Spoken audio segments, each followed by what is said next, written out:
Я Володарская Эмма Федоровна, у меня очень много титулов, а сегодня я visiting профессор Лондонского университета. Почему я говорю о Лондоне? Я сегодня работаю в Лондоне, и я несколько раз приезжала в Москву по вопросу АТР. И у меня очень хорошая беседа, спасибо за ваш вопрос про АТР. Нас это очень волнует. Я здесь потому, что АТР скрасил последние годы жизни моей мамы. И я буду бороться за АТР, в какой бы форме мне не предложили. 24 апреля я из Лондона, я могу показать все билеты, все. Я оставила международную конференцию по переводчикам и поехала навстречу к Александру Александровичу Жарову. У нас была прекрасная беседа. Александр Александрович абсолютно уверен, что это талантливейший канал, который абсолютно виртуозно переходит с русского, прекрасного русского языка. Не каждый русский канал так говорит по-русски. С прекрасного русского языка на прекрасный татарский язык и на прекрасный украинский язык. Никто не сомневается в талантливости. Я задала вопрос. Если они так талантливы, в чем проблема?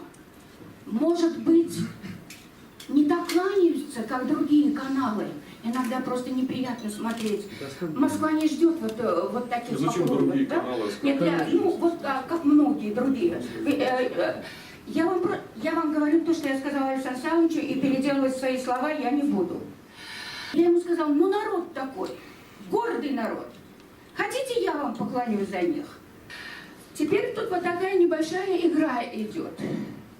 Местные органы пытаются показать здесь, что это Москва. В Москве говорят, что что-то не очень хорошо получается с АТР. То есть Москва верит Крыму, Крым верит Москве. Я при всем уважении к вам, но у нас время все-таки не резиновое, чтобы дали возможность выступить другим коллегам. Понятно, Сергей. Я прошу, чтобы вы как-то или вопрос перевели, или... Дмитрий Анатольевич, я благодарна за вас, за то, что вы открываете новый крымско-татарский канал. Большое вам спасибо за это. И спасибо Респомнацу. Но когда родители одного ребенка очень любят, а другого пихают ногами, это не есть справедливость. Пусть будет два канала, пусть будет несколько каналов, пусть они показывают, идут к успеху, конкурируя в нормальной конкуренции. А все вопросы, которые были связаны, ошибки Роскомнадзора или же ошибки АТР, надо сесть за круглый стол, как я и предлагала вам в моем звонке из Лондона, сесть за круглый стол и решить все вопросы. Вы знаете, вы правильно отметили, что очень много информации по поводу телеканала АТР идет некое такое нагнетание. Но я все-таки вас призываю, раз столько людей, которые пишут вам письма, которые задают вопросы, кто приезжает с разных городов России. Эмма Федоровна живет в Москве, не в Лондоне. Вот. Тем не менее, то есть огромный интерес и огромная забота к этому телеканалу. Да, все-таки просьба обратить внимание, в том числе на юридическую часть, если у нас что-то не так, и все-таки решить этот вопрос. Чем быстрее он решится, тем быстрее это все уляжется. И если к телеканалу такой есть интерес со стороны общественности, ну, значит, он такого заслужил интереса. Вот. И по поводу нагнетания ситуации, знаете, я бы хотела вам сказать, что есть закон. Вот нарушаем его или нет. Все остальное это клевета. Вот больше я этот вопрос не хочу на нем заострять внимание. У меня теперь чисто конкретный юридический вопрос. 24 апреля пришло письмо от Роскомнадзора о том, что с просьбой уточнить определенные данные об учредителях, ссылаясь на статью 10, часть 2 закона о средствах массовой информации. Статья 7 угла, по-моему. Да. Я могу ошибиться, но когда мы смотрим, да, там написано, что для юридических лиц надо предоставить выписку из госреестра. Но она же есть в пакете документов. Речь о гражданстве идет. Нет. Учредителем СМИ является юрлицо. Речь идет о гражданстве учредителя юридического лица. Юрлицо, как оно может быть гражданином? Об этом свидетельствует выписка в госреестре. Услышьте меня, пожалуйста. Вы подаете документы от... я не знаю, насколько сейчас всем это будет интересно, да? Нет, я хочу о другом сказать. Я сейчас говорю, да. Вы просто спрашиваете, я сейчас сходу. Техническая просьба. Уберите, пожалуйста, телефон, иначе идет фон на микрофон. Да. тогда сначала вашего вопроса, да. Я просто там могу пояснить ситуацию, связанную с этими компаниями, почему там я счел необходимо отдельно об этом сказать, и там помимо трудозатрат для госорганов, ну, Роскомнадзор, если там его вбивать в Яндексе, вот там коммерческие и юридические проблемы у вас, дорогие. Мало того, Мы же знаем, какие у нас проблемы. Зачем вы мало за нас решаете? того, уважаемый Шевкет, я же вас не перебивал, когда вы говорили. Давайте уважать друг друга. Вот, это первое. И второе. А в чем драматизируете вы?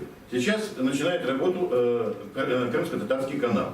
Пожалуйста, если есть какие-то у вас пожелания, он сделает вам те программы, которые вы хотели и которые были на АТР. А АТР пускай занимается своими проблемами юридического характера.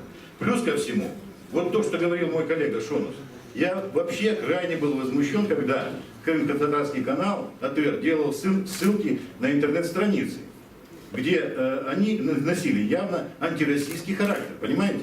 Вы же поймите правильно, что в Крыму живут не только крымские татары, но и другие народы. Мало того, здесь большинство русских живет. Давайте же строить такие взаимоотношения, чтобы мы все здесь жили в мире и согласии. Вот о чем идет речь. А сегодня вы это политизируете, выносите на общественную площадку, пытаетесь втянуть часть своего народа в эту конфликтную ситуацию, которую создали вы, уважаемые. Поэтому я предлагаю, не драматизируйте, а начинайте работать спокойно в правовом поле Российской Федерации. Я Спасибо. не могу не ответить. Да, пожалуйста. Просьба к господину Виноградову. Мы вас приглашаем в гости на телеканал АТР. В зависимости от того, сколько вы побудете, мы приглашаем вас, встретим вас по-крымски, для того, чтобы вы посмотрели на нас поближе, как мы работаем. У нас все находятся на рабочих местах, мы продолжаем работать. И, просто хотелось бы, чтобы вы пришли к нам в гости. Поэтому, пользуясь случаем, я вас приглашаю. И вы, наверное, тогда, когда вы у нас побудете, вы убедитесь, что вот эти опасения, что мы политизируем какие-то процессы, либо влияем на политику, либо, как здесь звучали сейчас, даже не опасения, не подозрения, а утверждения, что мы там по чьим-то руководствам и на какие-то провокационные сайты ссылаемся и так далее, то я прошу просто господина Гельбеля подать в суд на каждое нарушение российского законодательства телеканала АТР. И вот это, мне кажется, если вы на это пойдете, иначе мы вынуждены будем, наверное, уже начинать подавать в суд за клевету.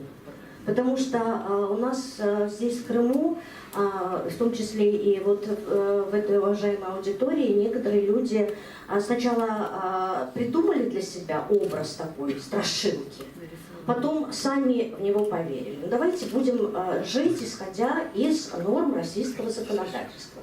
Если телеканал АТР действительно провокационный, вражеский, там и так, давайте будем подавать на него в суд и принимать соответствующие меры. Если этого нет, тогда давайте прекратим. Это не мы политизируем. Мы готовы и неоднократно об этом высказывались, для того, чтобы сохранить институт культурологический и национальный. Для того, чтобы крымские татары, я не буду вам говорить об их трагической истории, сколько они пережили, всего добивались здесь, в Крыму, с начала 90-х годов своими руками, чтобы они опять что-то не теряли.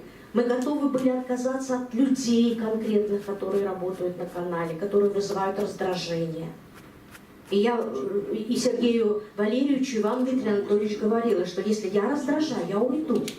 Мы готовы были отказаться от информационной политики, оставив только культурологические передачи. Более того, детский канал «Ляле» и радио «Мейдан» не занималась никакой политикой. У них не было политических ток-шоу и новостей. Поэтому к ним нельзя, наверное, применить упрек о политизации. Поэтому огромная просьба представителям власти. Давайте действительно не политизировать этот процесс. И если мы действительно нуждаемся в помощи юридической, то мы просим вас об этой помощи. Мы не учим, как иногда пишут, не уговариваем наших собратьев крымских татар, казанские татары. В следующем году мне исполнится 49 лет, как я на 50 лет журналистскому стажу. Работал я в районке, в «Комсомольской правде», в советской культуре, главным редактором журнала Татарстана, самостоятельного, и даже на радио Госдепа. Так что опыт большой. Ну, на радио Госдепа Это свобода. Это откровение, да. Свобода, азатлык. И вместе с Диляром Усманом я в Казанское бюро вещала, как бы работала с 20 журналистами в регионах России. Это мы жили тогда в такой романтическом состоянии за завершение холодной войны. Я не хотел бы вернуться к этим временам. Так вот, в Татарстане мы стараемся помогать Крыму, крымским татарам. Татарстан помогает вообще старайскому народу, Казани. Академия наук открыла свой филиал Института истории, специальный журнал «Крымское историческое обозрение».